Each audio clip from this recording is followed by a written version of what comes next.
Hello, I'm Morgan Willie and I'm a designer.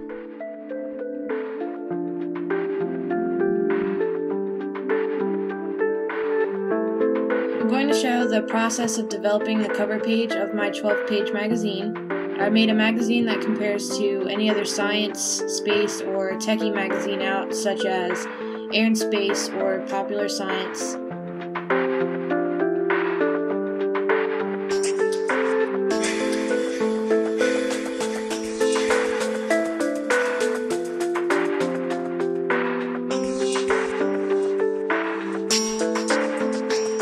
First, I needed to nerd out as much as possible and do things like play WoW or Super Nintendo or read random Wikipedia articles. Once I was done, I had to think about what type of magazine I wanted to do, whether it be gaming or science or sports or awesome girly crap.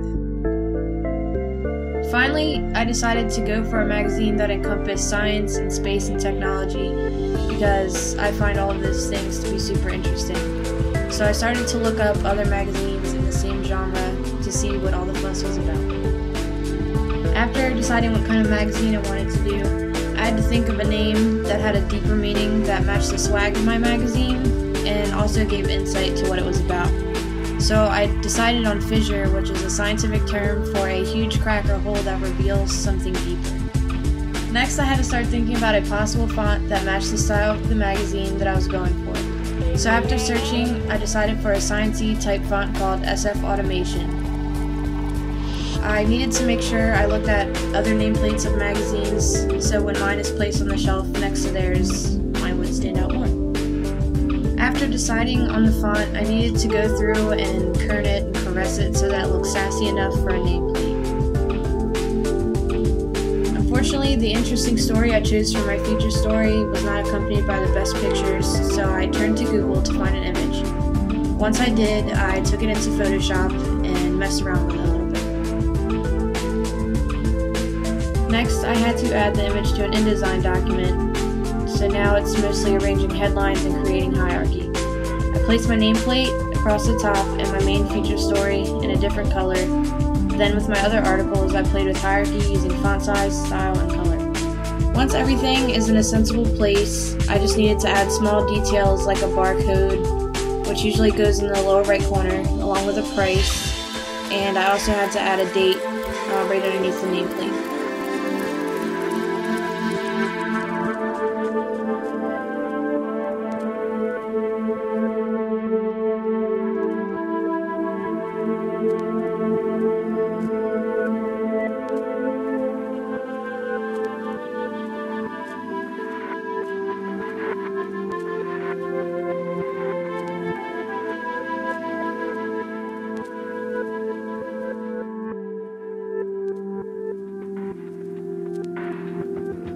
When it comes to inspiration, I can usually get a lot of inspiration from, I have a lot of toys in my room. I like space a lot, so space is pretty cool to find inspiration from.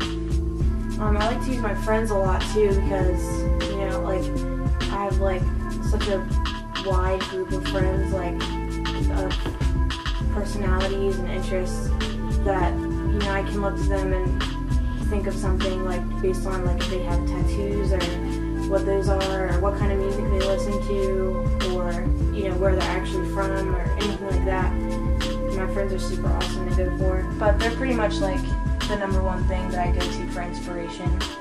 While I'm working, what also helps get my creative juices flowing is listening to music that's like in the genre of what I'm doing. Anything that will like put you in the mood of the project that you're doing.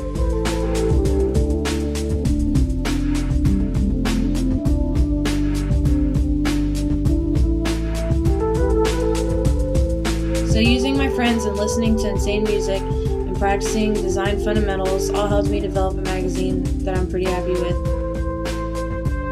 Having it printed out as my own personally made magazine was one of the coolest things to see.